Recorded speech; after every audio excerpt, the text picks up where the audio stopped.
the district was directed by the health department to come up with a solution for treating the water to prevent lead and copper exposure.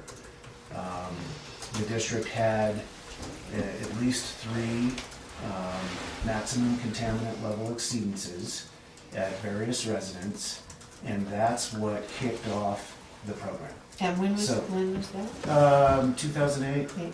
Yeah. Can I ask a question? So, yeah, go ahead. I just wanted to know, I'm just curious, how out of bounds is it to suggest that maybe the optimal approach would be to do on-site work with those 3 particular sites, or the 20% of houses that actually have lead and copper piping in them? Well, the problem with Well, that's, and let's just to back up and explain the process a little bit. That's kind of what does happen. You have to have a sample group within which you take regular tests. That sample group has been identified, and then you have to monitor that and treat your water and see how it affects that group. So, the sample group we have, we know that they are candidates for lead and copper exposure. And we have to monitor that, see how this treatment affects that sample group. We know based on the results of that sample group that it's indicative of what happens in the larger water treatment system. So if you sample 20%, that will give you a rate for the whole community. No, but I was told that It's not 20%. Right. No, it's not 20%. No, I was just Actually, writing his face. that actually less than 20% of the houses that are on the system actually have lead, solder, and copper pipes. What was So that? that may be. He's saying that That's less than 20% actually. But that was have. the impression I got. Yeah, that could. No, I don't know. I wouldn't say that would be accurate. Okay. Yeah. I'd say the vast majority of the residents have copper pipes. Now, a lot of your new houses will have Wurzbauer PEX material, but it still has copper and brass fittings. And so I'd say those, just my guess, are in the minority, and that the copper is the industry standard for plumbing in most homes. Right, so here's a question that keeps coming up, is well, why don't you just fix those homes within your sample group? That doesn't work, because what you want, in order to know how it affects the whole community, you need to have your canary in the coal mine, if you will. You need that indicator of where you are. And so if you were to just address those few homes, you wouldn't have an accurate idea of how you're affecting the community at large. So that's why we have a sample group of homes. We need to see how the water affects that sample group so you can make a determination, and the health department can make a determination as to whether or not your process is effective. And you can extrapolate information based on that sample group that satisfies the health department. So for example, I have copper pipes in my house, but I'm not on the test protocol. Mm-hmm. So you can say that it's likely that if there's nothing happening, Right. I will have copper in my water.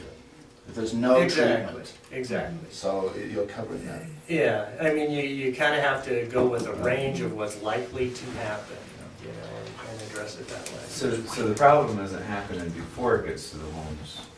The problem is once it's going. It's in the actual homes with the copper plumbing, but it is the water that the district delivers. It tends to be acidic, and therefore, when it gets into the copper plumbing in homes, it has a tendency to leach lead and copper into the water, and then the end user is subject to that elevated level.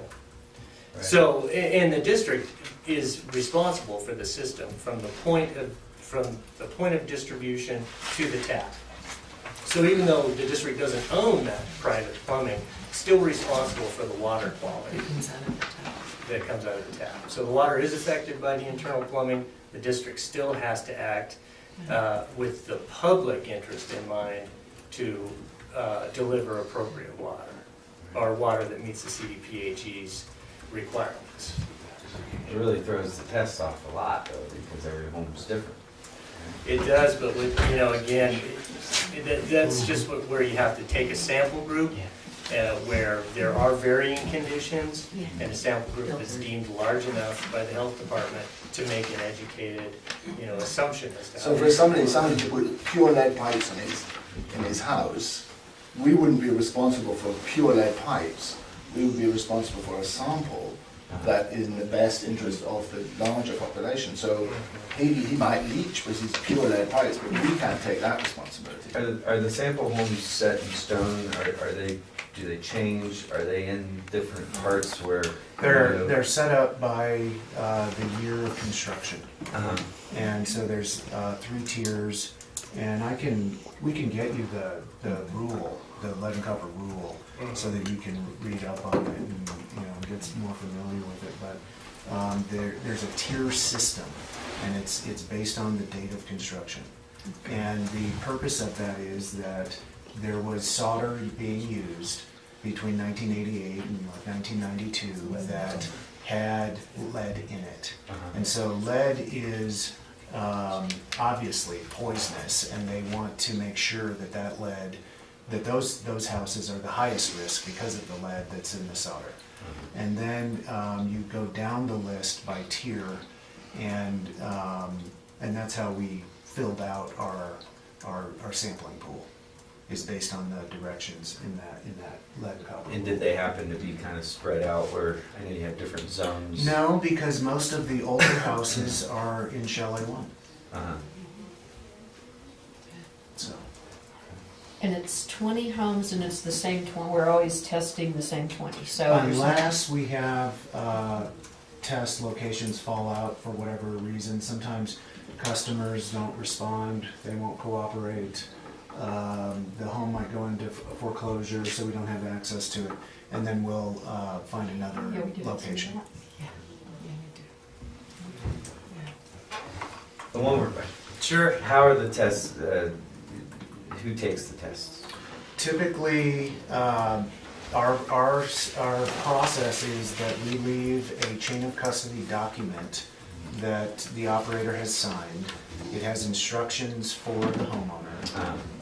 We'll do a debrief or a consultation with the homeowner, let them know what we need from them, and they will take the sample in the morning, sign their document, fill out the time that they took it, put it back into a bag, and then we transport the sample from their residence. We pick it up the next morning and take it back here to the office, fill out a chain of custody, and then put it into a cooler and send it off to Colorado Analytical. And Colorado Analytical is the lab that the district uses for that analysis. So nothing local? No, we don't do the test ourselves.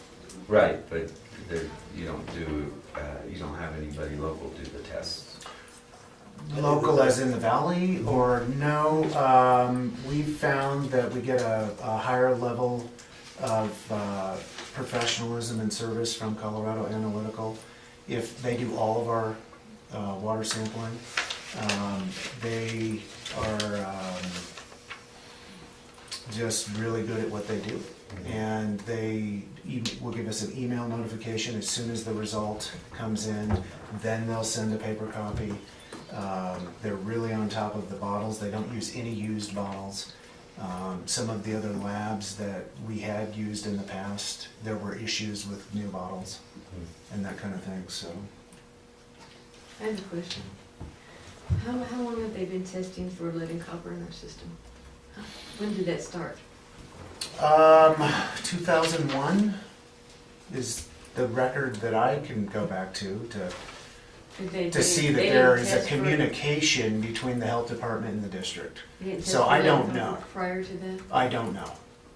And those records have been, I've not seen any And records. so of from when it came back. 2001 to 2008, there was no issues with lead and copper being No, there exceeded? were exceedances, and the district was directed by the health department to implement a corrosion control technique. What was the year that first exceedance happened? Do you remember? I don't, we'd have to look back at the records.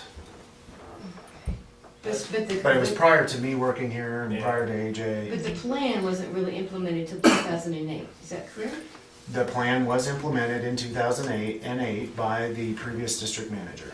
Okay, Actually, when we had that surface water treatment plant, when they submitted for design review for that, that included OPP dosing at that site, that original design plan. That was in 2004. But that facility never, I don't think ever really came online, the Cottonwood treatment Yeah. plant. Yeah. No, it's a surface water plant. Surface water, Mhm. right. Exactly. I just Which is like decommissioned. to It's say my decommissioned. little thing, not to be hypercritical or anything, just to say that my own experience is having spent a lot of money on filters for our shower heads and for the water that goes to the garden and things like that. I'm really happy with the results now. It's really good news for us that we don't have the algae issues or the white blight either on the plants or on my girlfriend's skin happening anymore. I don't know exactly what the source of that was. I know it's a combination of many things interacting. It's not like it's just that or just that. But that was a huge relief to us, to the stress in our lives, to see the white splotches on her skin go away once we put the filters in. And I've noticed them on a lot of people's skin in Crestone. I don't know exactly what the source of that is. I've seen the same white blight on plants that were sprayed with severe from airplanes. And I felt really relieved to feel like I could afford to get that done. I didn't pay rent last month, but that's a whole other thing. I think that for me, like my confrontation with the guy on the phone last time and stuff is that my understanding is that the main principle of the scientific method is observation, and that you have to observe everything, that you can't just observe what a government-accredited, corporate-sponsored college told you to observe, or you're not actually practicing science. You can't just observe what a corporation is paying you to observe in a lab, or you're not actually practicing science. And so my hope is that we can just take a genuinely scientific approach to the issue for people's health concerns especially. And I know money is kind of an issue, but just my experience was once I put in the money to do the on-site thing where I'm clearing it out with coconut fiber filters right before it hits our skin or our soil, that we got much better quality, and that we feel a lot happier now and less like vulnerable to whatever's going on, So I don't want to hog the stage, but that was just something I wanted to say about science and being truly scientific, where, especially where people's immediate emotional health concerns. Thank you. Okay. Anything else on corrosion control? Any other questions? Okay, let's move on. Status of the Aspen wastewater treatment facility. So this week, Timberline Electric and Control has been down in the district since Tuesday, and they were installing conduit and control wire and power for our new UV system and our new effluent flow meter. Both of those items have been installed and are operational. So that's a huge accomplishment. The new treatment technique is a flow-through system, and it allows the lights to be on the outside of the tube, so it's much easier to maintain. The bulbs actually can turn on and off when they're being used only, where the old system was on 24 hours a day, 365 days a year. Huge accomplishment, and it's been implemented, and so it was 2 of 3 projects that were identified to help us bring that plant into compliance, and so that's very good news for us. There are no discharge permit exceedances for the month of April. Item D, discuss status of leak detection plan. So there's been no new action. other than Mr. Beckman did make some applications for grants, and we're taking care of various high priority items prior to authorizing a budget for leak detection, and hopefully we will receive some grant funding Yeah. for that project. But You know, other than I that, there's- honestly, I think that's gonna take years Yeah. to go through And money. and fix the leaks that we have, because what we fear is that there's a lot of little leaks, not a few big leaks, and a lot of little leaks is difficult to track down, and you pretty much have to go through the whole system. So, you know, when we look at the annual budget, we may wanna look at, you know, budgeting an annual amount to fix as many feet of pipe as possible and go through and analyze. But I think we're looking at a 5-year project or more.